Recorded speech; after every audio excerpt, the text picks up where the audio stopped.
네, 오늘 그 첫 번째 시간으로요, 제가 좋아하는 그 마블 영화에 대한 얘기를 해볼까 합니다. 아마 여러분들도 좋아하실 것 같습니다.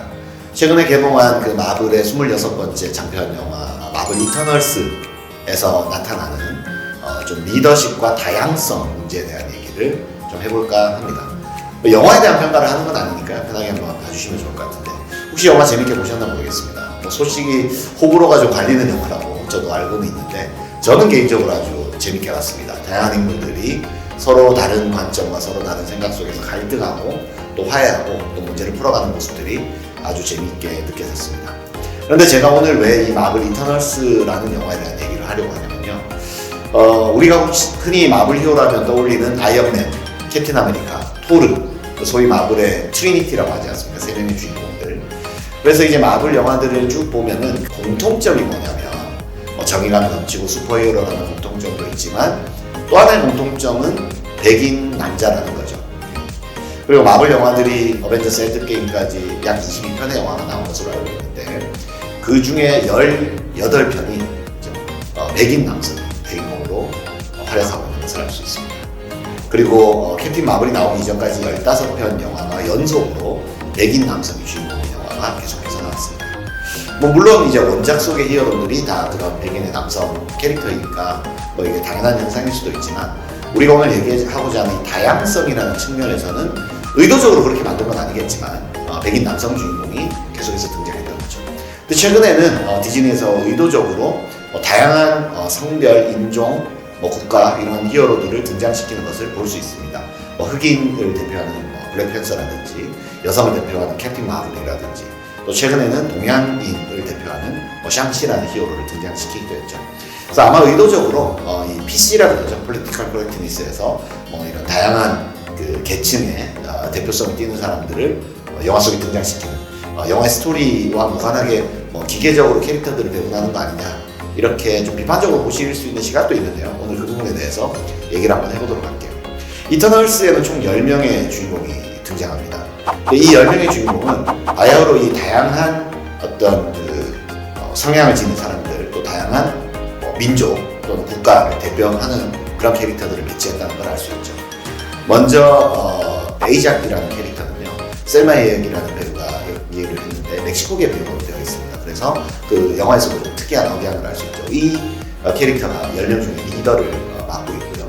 그리고 이카리스라는 그 주인공 캐릭터 중에 한 명은 이터널스 중에서는 가장 강력한 파워를 가진 캐릭터인데, 이제 이 캐릭터가 전통적인 백인 남성 캐릭터이죠. 그리고 또 주인공인 셀시라는 캐릭터는 영화에서 아주 중요한 역할을 하게 되는데, 젬마 첸이라는 그 중국계 배우가 연기를 했습니다. 그러니까 약간 동양계 느낌이 좀 나는 그런 캐릭터가 되겠죠. 그리고 또 스트라이프라는 어린아이 캐릭터도 있고, 핑고라는 인도 발리우드 스타로 나오죠. 인도계 캐릭터도 있고, 파스토스라는 캐릭터는 흑인 캐릭터인데다가 또 전통적인 우리 히어로와는 약간은 어울리지 않는 몸매를 가지고 있는 그런 캐릭터도 등장하고요. 무려 그리고 이 캐릭터는 영화 속에 성소수자로, 동성애자로 등장을 하죠. 또 우리가 좋아하는 마동석 캐릭터도 한국인이지 않습니까? 거기서도 이제 동양인 느낌이 나죠. 길가메시를 연기한 캐릭터들. 그러면 우리가 여기서 생각해 볼게, 왜 디즈니는 이렇게 여러 캐릭터 속에서 다양성을 좀 추구할까? 억지로 기계적으로 배치했다라고 좀 말씀하시는 분들도 물론 계십니다. 그런데 이 기업에서는요, 이 다양성 지표라는 게 있습니다. 소위 그 D&I라고 해서 Diversity and Inclusion이라고 해서 그 조직 관리 쪽에서는 우리 기업의 어떤 리더들이 얼마나 많은 인종적인, 그리고 또 계층적인, 성별적인 다양성을 담보하고 있느냐를 보는 요소죠. 이것은 이제 예를 들면은 어떤 한 기업이 그 기업이 고객층으로 대상하는 그 고객들의 성향을 우리 기업의 임원진들이 얼마나 잘 반영하고 있는가를 보는 지표입니다. 예를 들어서 어떤 한 A라는 기업이 있다고 한번 해볼게요. 그럼 그 A라는 기업의 고객층은 70% 이상이 여성인데, 여성 의류를 판매한다거나 여성용품을 판매하는 기업이 있다고 하겠습니다. 그런데 그 기업의 대부분의 임원진들이 만약에 남성이라면 이게 과연 올바른 그 조직 구조가 맞느냐? 그 남성 임원진들이 여성 고객들을 만족시킬 수 있는 상품을 기획하고 의사결정하는 것들이 얼마나 더 좋을 수 있을까? 여기에는 여성 임원진들이 더 많아야 되지 않는가 하는 문제의식들이 있었던 거죠. 그렇게 해서 이제 반영된 것들이 그 회사의 고객층들을 대변하는 어떤 임원진들의 나이라든가 성별이라든가 인종들이 잘 반영되어 있는가를 이제 보는 것들이 조직론에서는 사실은 몇 년 전부터 굉장히 중요한 이슈로 대두되기 시작했습니다. 그래서 지금 기업에서는 인종이라든가 여성 할당이라든가 이런 것들이 임원진에 많이 포진을 시키고 있죠. 근데 그 디즈니에서도요, 일종의 제가 볼 때는 이런 다이버시티 이슈를 영화 속의 캐릭터로 그것들을 구현하려고 하는 것이 아닌가 싶습니다.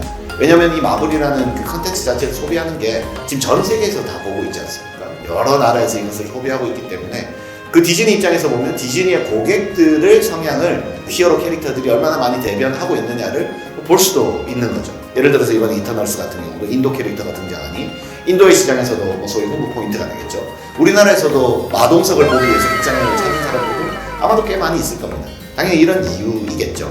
그러면 그 이전에는 왜 백인 남성 캐릭터들만 또 그러면 등장을 했느냐? 그것도 어떻게 보면 마찬가지 이슈라고 할 수 있겠습니다. 오히려 그 이전에는요, 그 당시에 문화도 그렇고 사람들의 소비 성향도 그렇고 해서 만약에 흑인이나 여성을 원탑 주인공으로 등장하면 흑인이 잘 안 된다라는 얘기들이 있었습니다.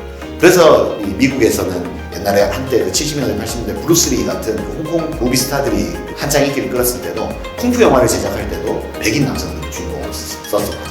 그런 것들이 다 흥행적 요소이기 때문이죠.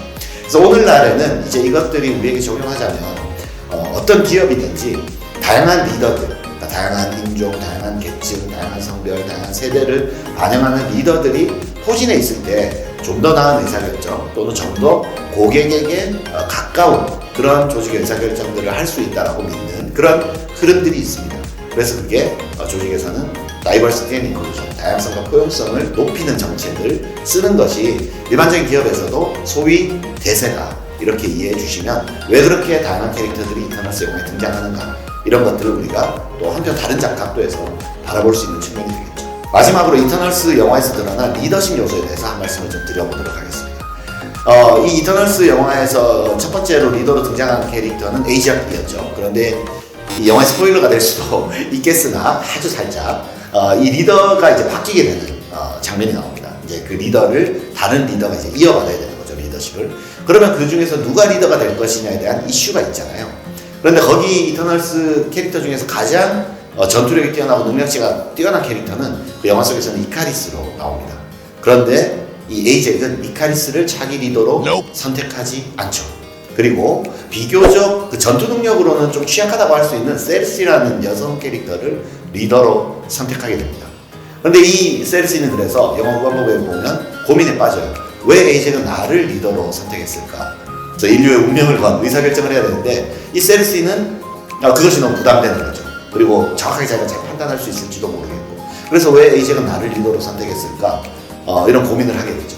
그리고 대사 중에는 이런 장면도 나와요. 이카리스 보고 킹고라는 캐릭터가 이카리스, 이 중에서 네가 제일 강하니까 네가 결정해야 돼, 이런 얘기를 하는 장면도 나오거든요.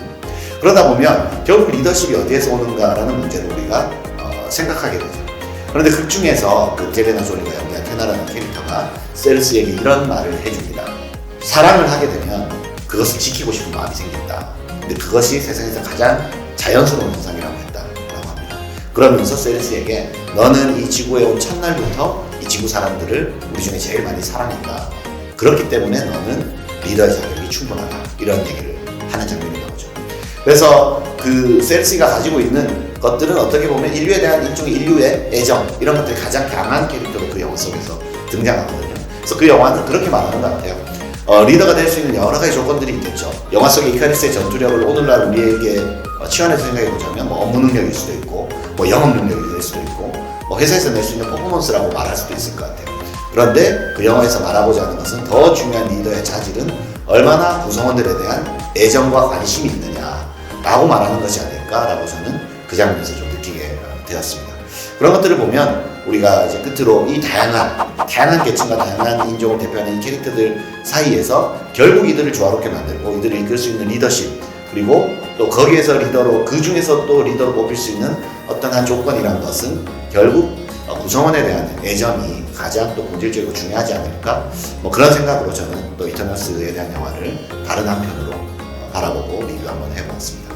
아직 안 보신 분들이 있다면요, 이런 관점에서 다양한 인물들의 갈등과 화합이라는 관점에서도 한번 볼만한 스토리니까 추천도 드리면서 또 다음번에 또 다른 주제로 찾아뵙도록 하겠습니다. 감사합니다.